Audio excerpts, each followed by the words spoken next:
I had emergency surgery and I was in so much pain. They ended up transferring me to a bigger hospital in Seattle via ambulance, and they were scared I was gonna like die on the table. Everyone was freaking out in the room. They ended up bringing me to the surgical area and putting me under general anesthesia where they put a ventilator in you and stuff.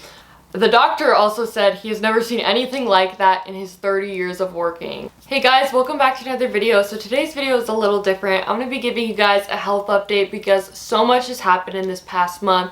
I had emergency surgery and then I had a big surgery and was in the hospital for a while after. So without further ado, let's get right into the video. I'm going to start off with what happened in my first surgery.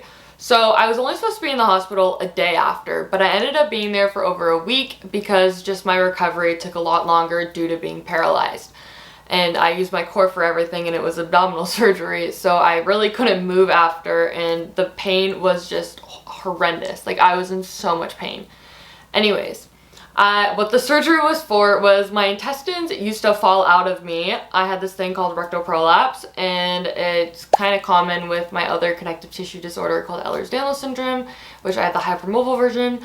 Anyways, I had this rectal prolapse for like over a year, and the surgery kept having to get rescheduled due to my malnutrition, and they were scared I was gonna like die on the table.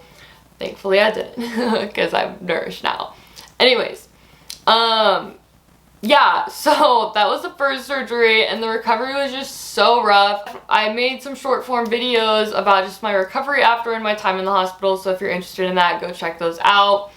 So that was kind of my first surgery, and it was really unexpected about all the pain I was in after. Thankfully, I have 5 small incisions, so they're going to heal really well, but I had to get the most invasive version, which they ended up having to bring my intestines up and then meshing them, I think, to my pelvic floor, my spine. So I had to get the most invasive version just because of my connective tissue disorder, and they did say it might come back. I'm really hoping it doesn't because I do not want to go through that surgery again. But yeah, so there's that. That was the first surgery, and then I literally got out of the hospital like yesterday. I ended up needing emergency surgery a few days ago. I was just like, I literally was sleeping and I woke up and my J-tube was out of me. Like, it was literally coming out of and like disconnected from this G portion of it. We'll insert a picture of that now. Anyways, that is kind of what it looked like. Yeah, it's not supposed to do that. I ended up going to my local hospital and I was there literally all day, and they had me go to interventional radiology and they were trying to replace it while I was awake. Painful, and it was just awful, but the tube I have, it has to be done surgically because the way it is placed inside of me, it is kind of like hooked under in my like stomach, and so it kind of looks like this, so it doesn't come out. With a lot of the other tubes, they have balloons in them, so you just deflate the balloon and you can be awake to change it, but with the one I have to be asleep. Anyways, they were trying to put the J tube back in the G tube without pulling it out. They were unsuccessful just because of my gastroparesis. They said it's sometimes hard to get through to the intestines. Anyways, the doctor also said he has never seen anything like that in his 30 years of working with the tube coming out of this part, which is crazy. After that, they ended up transferring me to a bigger hospital in Seattle via ambulance, and I was there. And the first time they tried to do it and change it, they just gave me some meds, but my O2, my oxygen, ended up dropping really low, and I kind of, like, everyone was freaking out in the room, and it was, yeah, I don't remember any of it because I was on a lot of meds while they were trying to change it, but they were unsuccessful again. The next day, they ended up telling me I might need to get a whole separate tube in me and just have this part be the G tube and then get a J tube, which that would mean I would have been in the hospital a lot longer and the recovery would have probably been a lot worse. Anyways, thankfully I didn't end up needing that.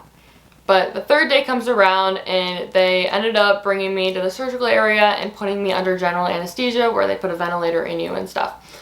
And they tried to change it, and thankfully they were successful. I'm so glad and grateful about that. They were finally able to get it in, and they ended up stitching the J tube inside of me so it stays and won't come out most likely. But they said with my anatomy, it could happen again, and that really sucks. I'm really hoping it doesn't, because at that point, then I would need to get a separate J-tube and go through another surgery. Anyways, I am so sorry I have been so inactive on my long form videos. My health has just been really bad, and I am so grateful I'm finally doing better. But it has just been a really rough few weeks. And yeah. On a more positive note, I have some really exciting news. Since we have 200,000 followers on my Instagram, I'm going to be starting a podcast. Stay tuned for that. It is going to be coming out next month. I'm so excited. And they're just going to be on YouTube as well, and they're going to be long form videos, so we're going to be getting more content than just every Friday. On another note, I also started an Instagram for Sugar. It is called Sugar the Disabled Dog, because she is also disabled, and I'm going to be starting to share her story and how me and her connected and how I met her and just basically how I adopted her. So go follow her Instagram. And tomorrow I am celebrating my 200,000 followers with having a little get together with my friends. We're going to be going to an arcade, and then we're going to be going to my friend's house and going in her hot tub and doing a little campfire, and then we're going to be dyeing our hair. I'm literally so excited. I'll probably make a little reel and short form video about that, so stay tuned. I'm also going to be doing a Q&A, so comment down below any questions you have about my paralysis or just in general about me and my life. So yeah, stay tuned for that. I have some more things also in the works that I can't share yet, but I'm so excited to be able to share them soon with you guys, so stay tuned.